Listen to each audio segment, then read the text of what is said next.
Olá, seja bem-vindo à minha aula do meu curso de Filosofia da Educação. Estamos agora na fase da filosofia helenística e a ideia agora, eu já tinha feito um resumo geral do que era a cultura, eu passo a falar de uma das escolas. São duas escolas que eu vou tematizar. Inicialmente tinha pensado em falar só do estoicismo, mas vou fazer aqui uma breve nota da escola epicurista. Essa escola epicurista, talvez a gente já ouviu falar dela de um modo equivocado, né? Muitas das vezes associam-se a Epicuro a ideia de um prazer e de um prazer desmedido, um prazer a todo custo. De fato, a característica da filosofia de Epicuro está ligada ao prazer. E esta é uma ideia geral muito interessante. Para que se vive, se não para se viver de um modo feliz? Então, ao invés de repente usarmos a palavra prazer, usarmos a expressão felicidade. Nós buscamos a felicidade. Nesse sentido, eu fiz algumas anotações aqui para a gente se situar um pouco. A escola de Epicuro em torno aí do século IV a.C., ou seja, 307 a 306, quando ela surge. Epicuro nasce numa ilha que hoje se chama Samos, na época também, fica próximo à Turquia, mas é um território, pertence ao Estado grego, pertence à União Europeia. Como outros, fez-se discípulos, etc. E num dado momento ele constrói a sua escola e num dado momento ele transfere a sua escola para Atenas, num período em que duas escolas, como eu já havia dito, estavam naquele contexto em decadência. Eu já tinha dito em decadência no sentido de que as pessoas procuravam outras questões. Isso é importante. Não que o conhecimento interno àquelas escolas tivesse, digamos assim, perdido a validade, mas as demandas, como eu já tinha dito na aula passada sobre o helenismo, num contexto de Império Romano, de Império Helenista, a partir de Alexandre, a vida das pessoas foi totalmente transformada e surgiram outras questões, surgiram outras demandas, e essas demandas então foram encontrar em pessoas como Epicuro, que sentiu então que tinha algo a propor em termos desta filosofia que se conectasse mais à dinâmica da vida das pessoas. Então, essa é uma das características das escolas e a de Epicuro não foge a ela. No caso, as escolas do período helenístico.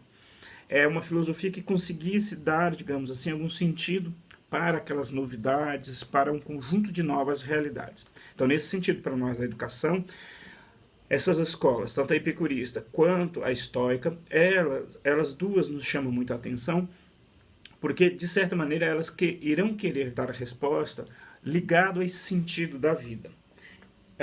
A escola epicurista, como a estoica, mas agora falando da epicurista, irão pensar tanto uma ideia de lógica, porque a gente precisa organizar o pensamento, irão pensar uma ideia de ética e uma ideia de física, ou primeiro a física e depois uma ética. Nós vamos retomar isso rapidamente, nós vamos compreender por que quando a gente tem que pensar, ou quando a gente se coloca a pensar a filosofia como um exercício para a vida, ou a filosofia do ponto de vista que ela sirva à orientação existencial das pessoas, lembrando que esta orientação ela é uma coisa específica da filosofia, porque a orientação, enquanto eu já dou um percurso pronto para alguém, é uma coisa, e enquanto eu uso a metodologia, como eu tinha falado lá da Academia de Platão, em que a pessoa, num coletivo, constrói e se transforma em isso que a gente chama de protagonista, do sentido para a sua vida, veja só que são dois momentos interessantes de serem pensados. Hoje em dia, para este modelo que te dá algo pronto e diz, reproduz isto, para esse modelo nós chamamos isto de ideologia. Portanto, costumamos a dizer que mesmo uma boa ideia, se eu não a absorvo e entendo como ela funciona e passo a ser, digamos, o próprio produtor da minha... eu reproduzo novamente com o meu próprio intelecto aquela ideia que veio de fora e verifico que ela é boa para mim, e aí então eu decido me agregar a ela. Isso é uma perspectiva. A outra perspectiva é alguém te entregar uma fórmula pronta e diz, reproduz isto, e não pergunta por quê. Dois momentos, não é verdade? Em filosofia, no geral, nós temos essa característica. ainda que na escola epicurista, em ideias gerais, ela tinha, depois da morte do mestre, fundador, né, depois que Epicuro falece, ela se concentrou em torno de alguns textos. Então ela ficou um pouco diferente da escola estoica, que tinha mais forte essa ideia de um protagonismo pessoal. Ou seja, com frequência, uma verdade, por exemplo, na França, não é uma verdade para mim aqui no Brasil. E é claro que isso não é um relativismo geral. E em várias outras atividades, a gente vai descobrindo que eu tenho que descobrir o que naquela região e o que individualmente, em alguns casos, para mim é mais importante. Se nós aplicarmos esses modelos, nós vamos ver isso na política e, sobretudo, modelos pedagógicos. É claro que alguns modelos nós podemos intercambiar com um grupo e com outro.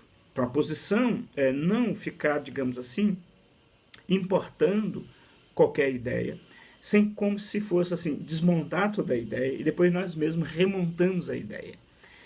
A filosofia valoriza exatamente esse processo de remonte, porque é aí que nós descobrimos o que individualmente ou na minha comunidade algo passa a ser valor que de repente numa comunidade muito distante não é por uma série de questões.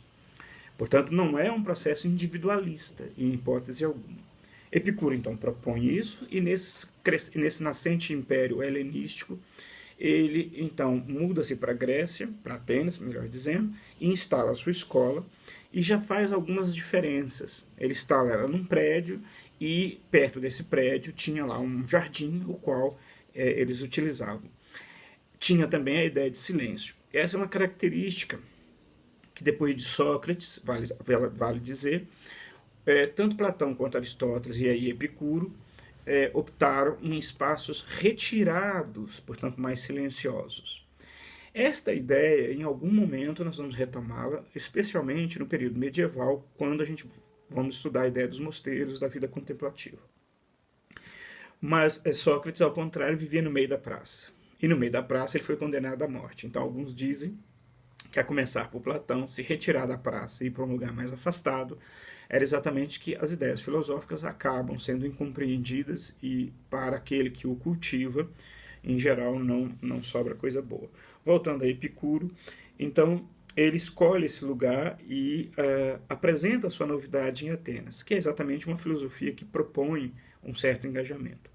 Nos dias de hoje, eu pessoalmente faço essa ideia, né? Eu tenho retomado essa ideia junto com os meus alunos, que é a filosofia não só para a questão de instrumental prático, mas a filosofia como um espaço na nossa subjetividade cotidiana, um espaço no qual eu procuro uma espécie de manancial de mim mesmo e da vida comunitária que eu levo.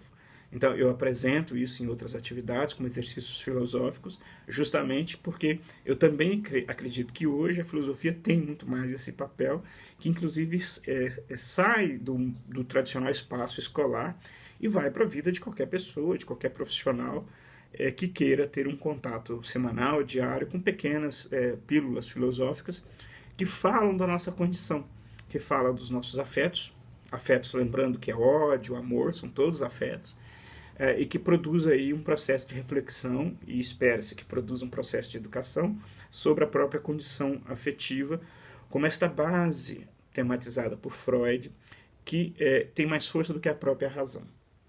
Voltando ao Epicuro, o mesmo pensou isso naquele contexto.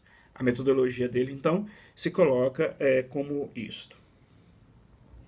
E em resumo, aqui concluindo, então as aulas de Epicuro aconteciam nos jardins, e antes de falar que era um cara que defendia o prazer como sendo a felicidade, nós podemos então resumir em 3 tópicos toda a sua proposição da sua escola.